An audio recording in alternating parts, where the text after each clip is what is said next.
Right, in this video, I want to talk to you about the three biggest mistakes people make when starting out as a freelancer. And when I say people, I'm very guilty of these myself, so I'm talking through experience.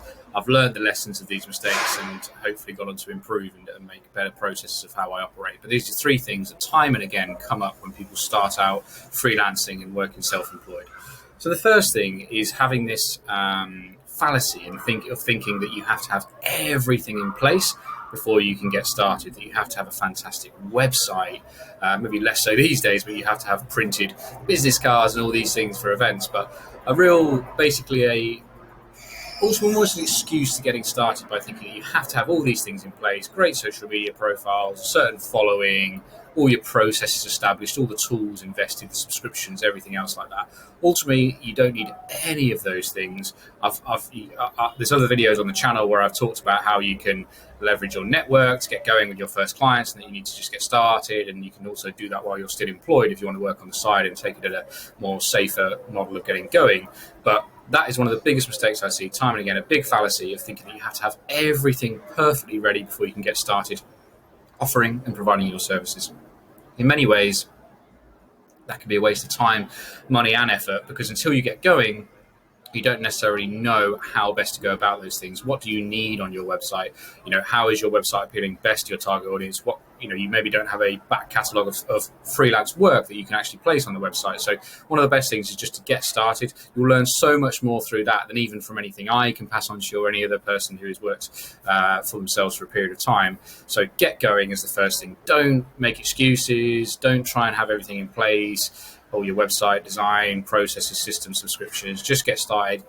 Put yourself out there, start delivering some services, and you'll learn and adapt and pivot. And of course, all those things do matter in time, particularly if you want to grow your business, depending on what your goals are. You will want to have your website, your social media profiles, and your processes in place to make your life a lot easier and to help increase the value and the consistency of the work that you're getting. So the first one is don't wait to get everything ready, just get started. The second thing is around the payment terms.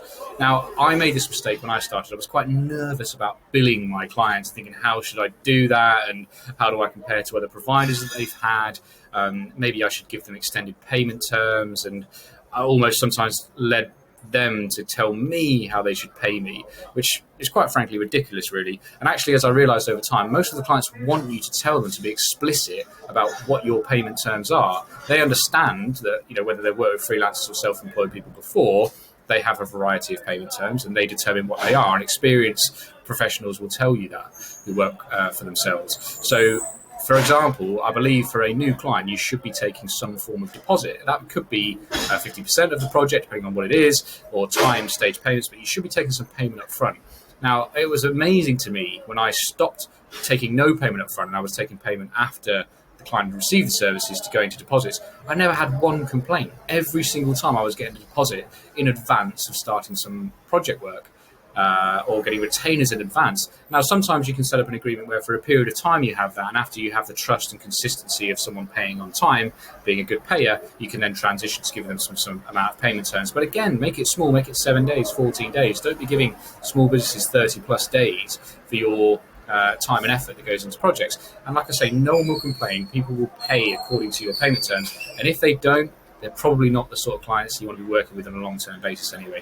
So the big mistake I made it myself, is putting unfavorable payment terms out for yourself in advance, when in fact you really do not need to be doing that. You're just putting yourself at a significant disadvantage, particularly when you're starting out and you may have issues with cash flow. Don't make work even harder for you. And the final thing is recording your processes for those early days, those first few projects, those first few months of working with clients. Because what you end up doing, like I did, is that you give yourself a whole load more work by replicating from scratch everything again. So I create multiple reports from scratch. I create multiple documents. I create multiple processes. I create multiple campaigns or strategy plans, etc., right from scratch. Now, of course, you need to be given a bespoke, personalized service. You don't want to be selling something off the shelf unless that's your model, of course. But when we talk about bespoke client services, we want to be providing personal services personalized to that client in that particular project. However, even there may be many things that you've done multiple times before. Create templates. So record what you're doing, create templates. You can use perhaps 80% of that, and then you add on the 20%, which is personalized to the client.